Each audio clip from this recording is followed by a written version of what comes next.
دیکھیں ڈائلاگ کا ایک جیسا آپ نے پورا ایک انٹرو میں بات کی، دیکھیں مذاکرات شاید وقت کی ضرورت بھی ہوں، مذاکرات اس جو سیاسی بحران ہے اس سے نکالنے کے لیے بھی ضروری ہوں، مگر اس وقت اگر ماحول اوور آل دیکھیں تو ماحول بن نہیں پا رہا۔ حالانکہ محمود خان اچکزئی کے پاس پورے کا پورا مینڈیٹ ہے، عمران خان نے تمام کا تمام مینڈیٹ انہی کو دیا ٹاکس کے حوالے سے۔ جہاں تک اسٹریٹ موومنٹ ایجیٹیشن یا اس کا سوال ہے تو وہ مینڈیٹ دیا اپنے سی ایم کے پی کے کو، مگر ان ساری چیزوں کو سامنے رکھ کے دیکھیں کہ محمود خان نے اپنا اختیار کو خود ہی محدود کیا ہے اور مشروط کیا ہے کس چیز کے ساتھ؟ عمران خان سے ملاقات کے ساتھ۔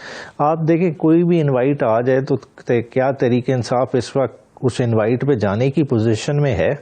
جب تحریک انصاف کو ابھی پتہ ہی نہیں ہے کہ ہم نے اس چیز میں بیٹھنا ہے نہیں بیٹھنا، اور اگر بیٹھنا ہے تو کس حد تک بیٹھنا ہے، تو وہ ہم کسی اور کی پریزنس پہ کیا اعتراض کر سکتے ہیں؟ پہلے جو سب سے ضروری ہے جو محمود خان اچکزئی صاحب نے لائن دی ہے کہ ان کی اور عمران خان کے سیاسی رفقا کی عمران خان سے ملاقات کرائی جائے تاکہ ایگزیکٹ پیرامیٹرز پتہ چل جائیں کہ ہم نے جو ڈائلاگ کرنا ہے کن پیرامیٹرز پہ کرنا ہے۔ اگر بظاہر دیکھا جائے بہت سارے لوگ کرتے ہیں کہ جی عمران خان نے شاید اس بات کو اپنی رہائی سے مشروط کیا ہے یا اور چیزوں سے، حالانکہ عمران خان متعدد موقعوں پہ کہہ چکے ہیں کہ میں اپنی ذات کے لیے کوئی ریلیف نہیں مانگ رہا۔ اگر مذاکرات کے لیے ہر وقت دروازے کھلے ہیں اس ملک کے پاکستان کے لیے، تو اگر ملک کی ہم اوور آل مفاد کے لیے بات کر رہے ہیں، ملک کو ایک جمود کی کیفیت سے نکالنا چاہ رہے ہیں، معاشی بحران سے نکالنے کی ہم بات کرنا چاہ رہے ہیں، تو اس کے لیے ضروری کیا ہے؟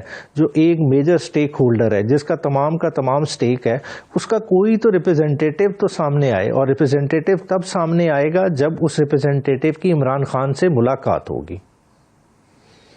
ٹھیک ہے، لیکن ابھی ایک بیرسٹر صاحب آپشن بھی تو گزشتہ روز آیا ہے ہمارے سامنے گورنمنٹ کی طرف سے کہ اگر تو آپ اپنا 8 فروری کا جو احتجاج ہے کال آف کر دیتے ہیں تو ایسی صورت میں ممکن ہے کہ راستے ہموار ہو سکیں، چیزیں مثبت پیرائے میں آگے بڑھ سکتی ہیں، لیکن سہیل آفریدی صاحب کہہ رہے ہیں احتجاج ہر صورت ہوگا۔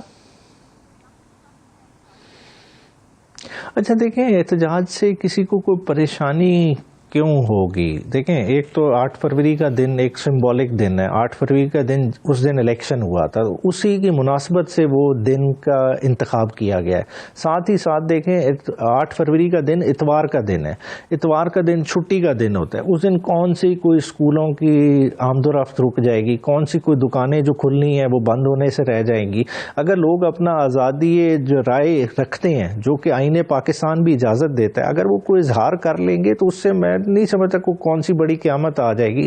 ہمیں تھوڑا سا جو ہے نا بڑے ہو کے سوچنا چاہیے۔ سیاست میں جو ہے نا لوگوں کو جملوں کا جو انتخاب کرنے کا اختیار دینا چاہیے۔ کئی دفعہ چیزیں نہیں پسند آتی، کئی دفعہ سخت بات بھی ہو جاتی ہے، مگر سیاستدانوں میں اتنی وزاداری ہے کہ وہ سخت بات پہ بعد میں معذرت بھی کر لیتے ہیں، وہ تلخیاں دور بھی کرنا جانتے ہیں۔ کم از کم پاکستان کو ہم لیویبل پاکستان تو رہنے دیں۔ ٹھیک ہے، لیکن احتجاج سے کسی کو اعتراض نہیں ہے کیونکہ ان کا یہ خیال ہے، حکومت یہ سمجھتی ہے کہ پاکستان تحریک انصاف اگر جمہوری حق استعمال کرتے ہوئے احتجاج کرتی بھی ہے تو خدا نہ خواستہ نقص امن کا خطرہ ہمیشہ لاحق رہتا ہے، وہ پیدا بھی ہو سکتا ہے، تو ایسی صورت میں معاملات گڑبڑ ہو سکتے ہیں، اور پھر گڑبڑ ہونے کی صورت میں حکومت کا ڈنڈا ہو سکتا ہے، وسائل ہو سکتے ہیں، اور سسٹم کی اپنی ریٹ ہو سکتی ہے۔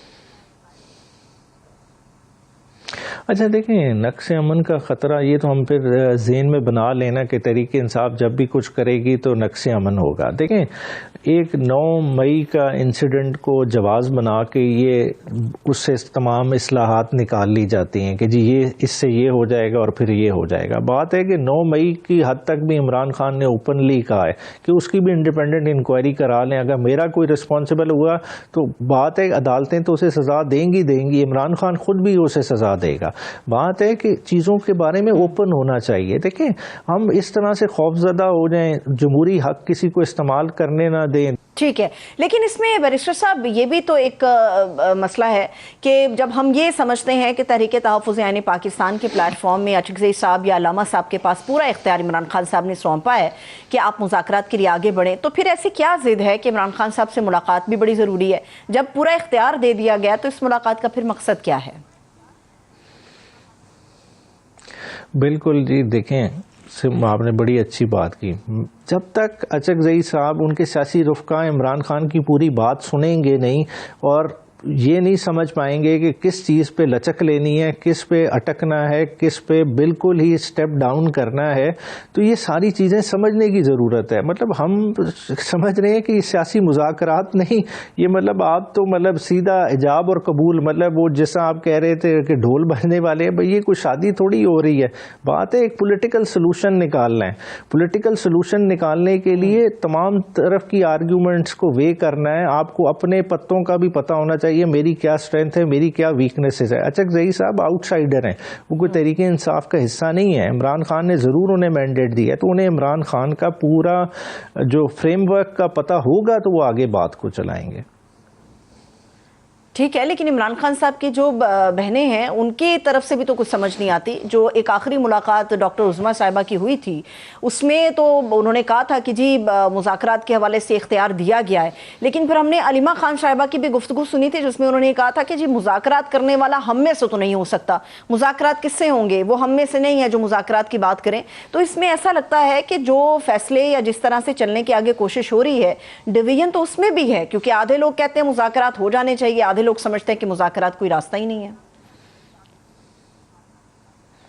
دیکھیں تحریک انصاف نے کس کو فالو کرنا ہے. عمران خان نے کہا ہے کہ مذاکرات کا مینڈیٹ اچکزئی صاحب کے پاس ہے. اب مجھے ذاتی طور پہ میں سمجھوں کہ نہیں, یہ پی ٹی آئی کے اپنے کسی بندے کے پاس ہونا چاہیے تھا, یا یہ اختیار ہونا ہی نہیں چاہیے تھا. دیکھیں جب عمران خان نے فیصلہ کر لیا تو میں پھر اس پوزیشن میں نہیں ہوں کہ اس پہ کامنٹ کر سکوں. اب یہ اختیار اگر مذاکرات کا واپس لینا بھی ہے تو وہ عمران خان نے واپس لینا ہے. تو اب یہ عمران خان اور اچکزئی صاحب کے درمیان ہے. ٹھیک ہے, اب جو رانا ثناء اللہ صاحب کی طرف سے تجویز ہے اور جسے مسلم لیگ نون کے سینئر رہنما, کئی متعدد ایسے رہنما ہے جو انڈورس کر رہے ہیں اس بات کو کہ یہ مذاکرات والا معاملہ میاں نواز شریف صاحب کی طرف سے چھیڑا گیا کہ سیاسی ٹمپریچر کو نیچے لانے کے لیے مذاکرات کرنے ہوں گے. اب 5 بڑوں کی ملاقات کا جو ایک بڑا اچھا ایک پیکج دیا رانا ثناء اللہ صاحب نے, آپ کو لگتا ہے کہ اس کے اوپر امپلیمنٹ ہو سکتا ہے؟ کیونکہ تلخیاں جتنی بڑھ گئی ہیں اس میں یہ ناممکنات میں نظر آتا ہے. دیکھیں اگر ہم پاکستان کے معاشی ڈھانچے پہ بھی اگر نظر رکھ رہے ہیں اور ہمیں پاکستان کی عوام کی تکلیفوں کا بھی احساس ہے, جو کہ حکومت وقت کی اس وقت ذمہ داری ہے اور انہیں احساس ہونا چاہیے, تو میرے خیال سے انہیں اس سے بھی زیادہ کوشش کرنی چاہیے کہ یہ بیٹھک ہو سکے.